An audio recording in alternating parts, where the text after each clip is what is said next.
Sesudah itu terjadilah yang berikut. Absalom bin Daud mempunyai seorang adik perempuan yang cantik. Namanya Tamar. Dan Amnon bin Daud jatuh cinta kepadanya. Hati Amnon sangat tergoda, sehingga ia jatuh sakit karena Tamar, saudaranya itu. Sebab anak perempuan itu masih perawan, dan menurut anggapan Amnon, mustahil untuk melakukan sesuatu terhadap dia. Amnon mempunyai seorang sahabat bernama Yonadab, anak Simea, kakak Daud. Yonadab itu seorang yang sangat cerdik. Katanya kepada Amnon, "Hai anak raja, mengapa engkau demikian merana setiap pagi? Tidakkah lebih baik engkau memberitahukannya kepadaku?" Kata Amnon kepadanya, "Aku cinta kepada Tamar, adik perempuan Absalom, saudaraku itu." Lalu berkatalah Yonadab kepadanya, "Berbaringlah di tempat tidurmu dan berbuat pura-pura sakit.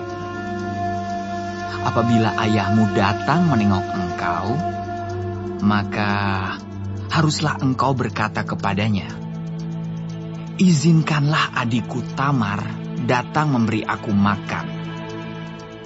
Apabila ia menyediakan makanan di depan mataku, sehingga aku dapat melihatnya, maka aku akan memakannya dari tangannya."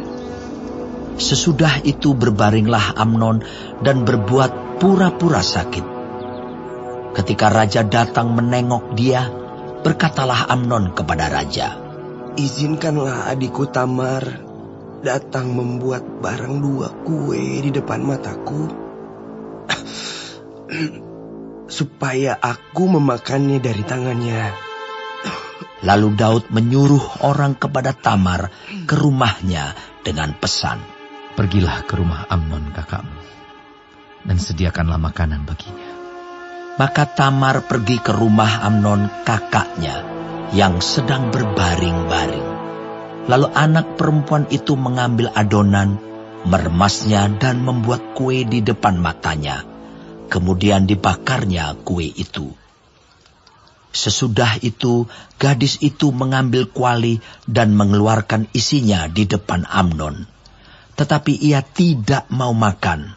Berkatalah Amnon, "Suruhlah setiap orang keluar meninggalkan aku." Lalu keluarlah setiap orang meninggalkan dia. Lalu berkatalah Amnon kepada Tamar, "Bawalah makanan itu ke dalam kamar, supaya aku memakannya dari tanganmu." Tamar mengambil kue yang disediakannya itu, lalu membawanya kepada Amnon, kakaknya, ke dalam kamar. Ketika gadis itu menghidangkannya kepadanya, supaya ia makan, dipegangnyalah gadis itu dan berkata kepadanya, "Marilah tidur dengan aku, adikku." Tetapi gadis itu berkata kepadanya, "Tidak, kakakku. Jangan perkosa aku. Sebab orang tidak berlaku seperti itu di Israel. Janganlah berbuat noda seperti itu. Dan aku, kemanakah ku bawa kecemaranku? Dan engkau ini, kau akan dianggap sebagai orang yang bebal di Israel. Oleh sebab itu, bicaralah dengan raja, sebab ia tidak akan menolak memberikan aku kepadamu." Tetapi Amnon tidak mau mendengarkan perkataannya, dan sebab ia lebih kuat daripadanya, diperkosanyalah dia, lalu tidur dengan dia. Kemudian timbullah kebencian yang sangat besar pada Amnon terhadap gadis itu. Bahkan lebih besar benci yang dirasanya kepada gadis itu daripada cinta yang dirasanya sebelumnya. Lalu Amnon berkata kepadanya, "Bangunlah, nyala." Lalu berkatalah gadis itu kepadanya, "Tidak, kakakku. Sebab menyuruh aku pergi adalah lebih jahat daripada apa yang telah kau lakukan kepadaku tadi." Tetapi Amnon tidak mau mendengarkan dia. Dipanggilnya orang muda yang melayani dia, katanya, "Suruhlah perempuan ini pergi daripadaku, dan kuncilah pintu di belakangnya." Gadis itu memakai baju kurung yang maha indah. Sebab demikianlah putri-putri raja yang masih perawan berpakaikan baju kurung panjang. Kemudian pelayan itu menyuruh dia keluar, lalu mengunci pintu di belakangnya. Lalu Tamar menaruh abu di atas kepalanya, mengoyakkan baju kurung yang maha indah yang dipakainya, meletakkan tangannya di atas kepalanya, dan pergilah ia sambil meratap dengan nyaring. Bertanyalah Absalom kakaknya kepadanya, "Apakah Amnon, kakakmu itu, bersetubuh dengan engkau?"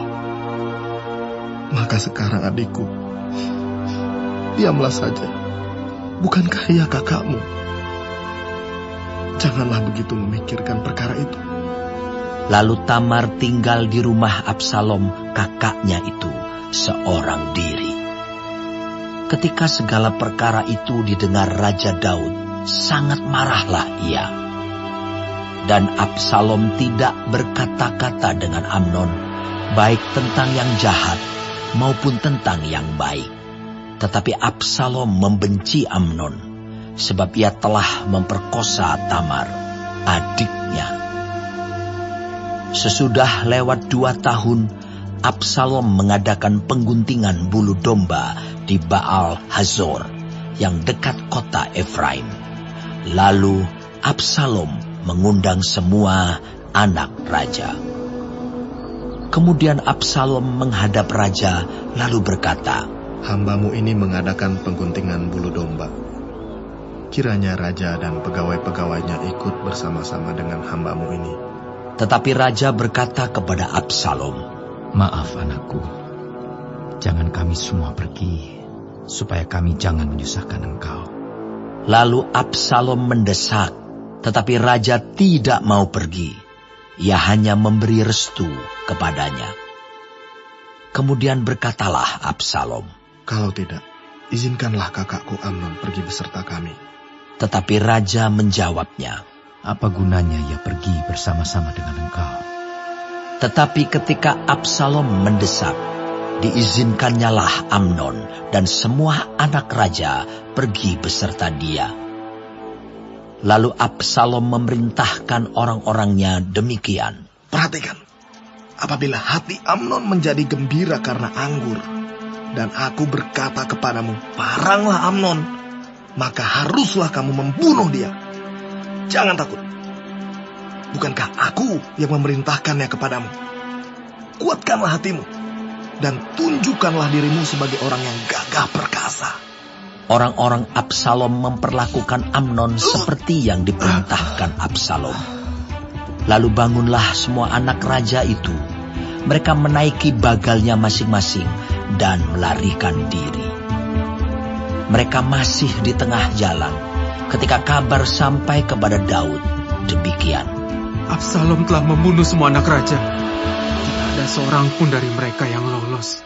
Lalu bangunlah raja, dikoyakkannya pakaiannya, dan berbaring di lantai. Dan semua pegawainya yang hadir padanya mengoyakkan pakaian mereka. Maka berbicaralah Yonadab, anak Simea, kakak Daud, katanya, "Janganlah tuanku menyangka bahwa semua orang muda anak-anak raja itu telah dibunuh. Hanya Amnon yang mati. Sebab hal itu telah terlihat pada air muka Absalom sejak Amnon memperkosa Tamar adiknya. Jadi, janganlah tuanku raja menaruh pikiran dalam hatinya bahwa semua anak raja itu sudah mati. Sebab hanya Amnon yang mati." Absalom melarikan diri. Ketika orang yang berjaga-jaga melayangkan pandangnya, maka terlihatlah olehnya sejumlah besar orang datang dari jurusan Horonaim sepanjang sisi pegunungan. Berkatalah Yonadab kepada raja, Lihat, anak-anak raja datang. Benar seperti kata hambamu ini. Baru saja ia habis berkata, datanglah anak-anak raja itu. Mereka menangis dengan suara nyaring. Juga raja dan semua pegawainya menangis dengan amat keras.